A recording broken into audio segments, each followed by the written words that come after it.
Conte de fées en français. La petite gardeuse d'oies. Il était une fois le roi d'un grand pays qui mourut, laissant derrière lui femmes et enfants. Il y avait aussi une bonne fée qui aimait beaucoup la petite princesse et qui aidait sa mère, la reine, à la surveiller. Quand elle devint adulte, elle fut promise à un prince qui vivait dans une contrée fort lointaine. Tandis que le jour de ses noces approchait, elle commença à préparer le voyage vers son pays. Sa mère mit dans les bagages de sa fille tous les bijoux et tous les vêtements royaux. Ma chère enfant, prends avec toi ces bijoux et ces pierres précieuses et sois heureuse avec ton prince. Elle lui désigna une servante qui allait faire le chemin avec elle et envoya ainsi sa fille vers son futur époux. Elles avaient chacune un cheval pour le voyage. Le cheval de la princesse était un cadeau de la bonne fée. Il s'appelait Falada et il pouvait parler. Oh, attends, j'ai autre chose pour toi. La fée prit une paire de ciseaux et coupa une mèche de ses cheveux. Prends-en bien soin, ma chère enfant. Il se pourrait que tu aies besoin d'utiliser ses pouvoirs sur ta route. La princesse fit ses adieux à sa mère et à sa marraine, la fée, et s'en alla accompagnée de sa bonne et de son cheval Falada. Après plusieurs heures de voyage, la princesse eut soif et en fit part à sa bonne. Servante, apporte-moi un peu d'eau, s'il te plaît. Si vous avez soif, ma chère princesse, descendez donc de cheval, allongez-vous au sol et allez boire votre eau par vous-même. Je ne suis pas votre servante. Choquée, la princesse descendit de son cheval, se pencha au-dessus de l'eau et but quelques gorgées. Soudain, la mèche de cheveux magiques parla. « Pauvre princesse, si ta mère savait, elle en aurait le cœur brisé. » Mais la fille du roi était humble. Elle ne dit rien et remonta sur son cheval. Après quelques heures de voyage, elle eut soif une fois de plus.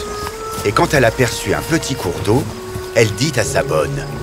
« Servante, apporte-moi un peu d'eau, s'il te plaît.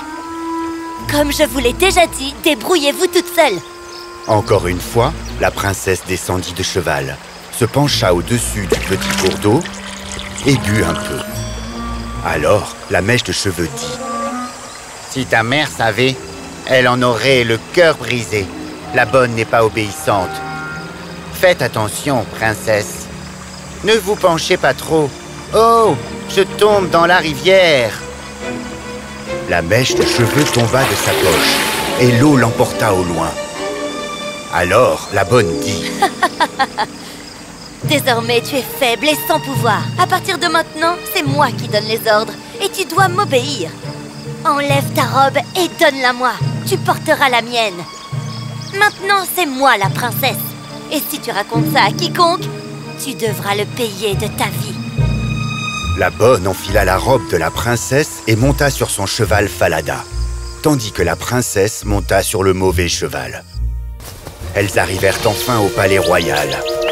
Le prince vint à leur rencontre et prit la servante pour la princesse qui l'attendait.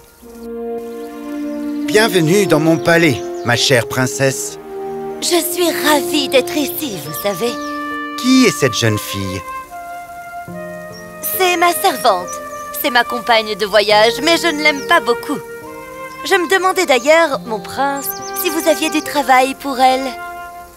Eh bien, je n'ai pas de travail à lui donner, mais j'ai à mon service un jeune garçon qui s'appelle Kurtken et qui prend soin des oies. Elle pourrait l'aider? Oh, et mon prince, j'ai besoin d'une autre faveur. S'il vous plaît, débarrassez-moi de ce cheval sur lequel je suis arrivée. J'ai failli tomber sur la route par sa faute. En fait, la servante savait que Falada, le cheval, pouvait parler, et elle craignait qu'il ne raconte comment elle s'était comportée avec la vraie princesse. Elle obtint gain de cause, et le loyal Falada fut tué. Mais quand la vraie princesse apprit la nouvelle, elle se mit à pleurer et pria le bourreau de clouer la tête de Falada sur une grande porte de la ville. Une porte par laquelle elle devait passer matin et soir tous les jours, car de cette façon, elle pourrait encore le voir de temps en temps. « Comme vous voudrez, ma chère. » Et il cloua la tête sous une porte sombre.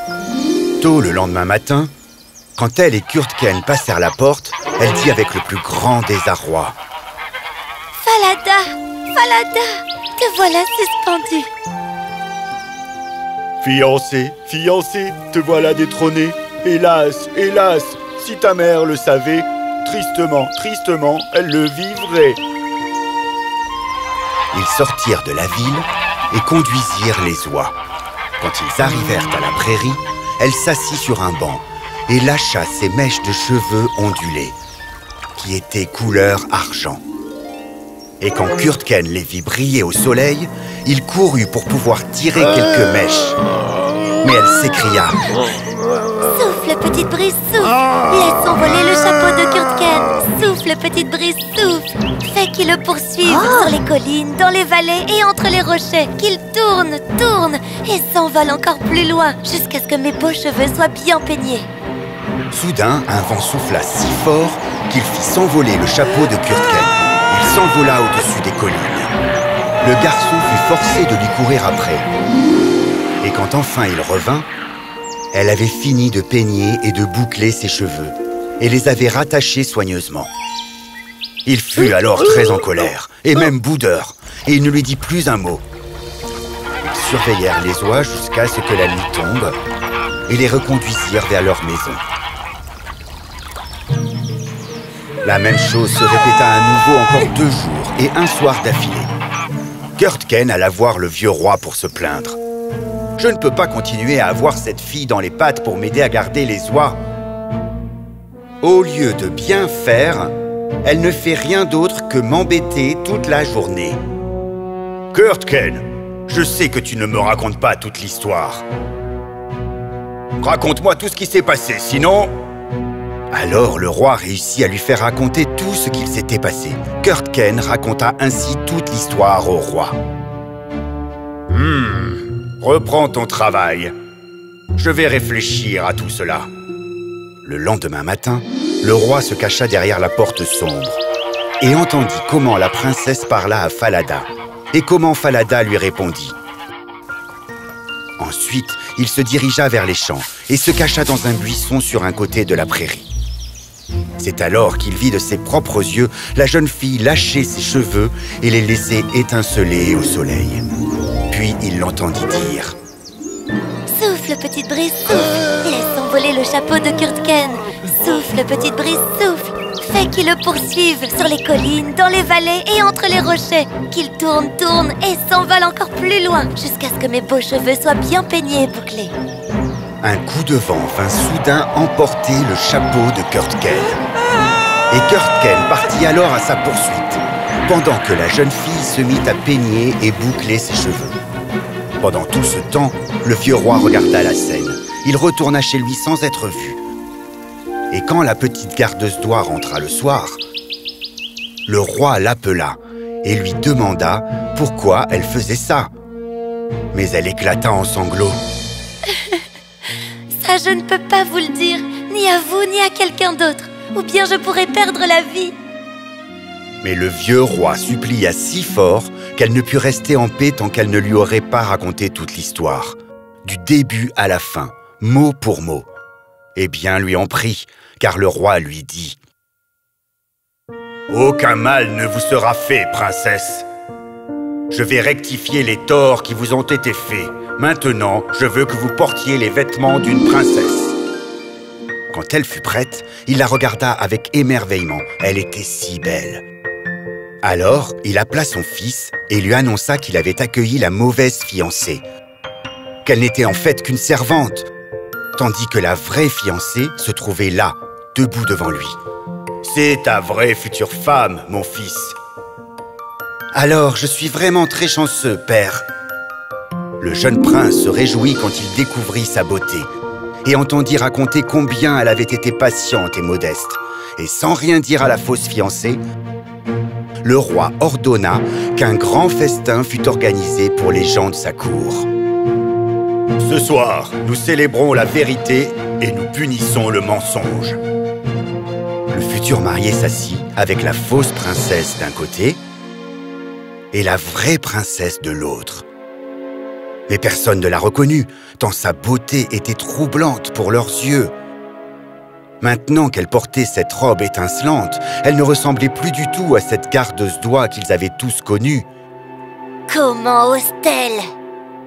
Quand ils eurent bien mangé et bien bu, et qu'ils se sentirent tous bien joyeux, le vieux roi se leva et demanda l'attention. « Ce soir, je vais vous raconter à tous une histoire. Écoutez attentivement. » Il commença à parler et raconta toute l'histoire de la princesse, comme si c'était une histoire qu'on lui avait contée à lui aussi par le passé. Puis il demanda à la vraie servante ce qu'elle pensait qu'on devrait faire à une personne qui s'était conduite de la sorte. « Que feriez-vous à une telle menteuse ?» Rien de moins que l'envoyer directement en prison pour toujours. Ah oui, vous le pensez donc aussi. Eh bien, comme vous venez de le juger vous-même, c'est donc ce qu'il va vous arriver.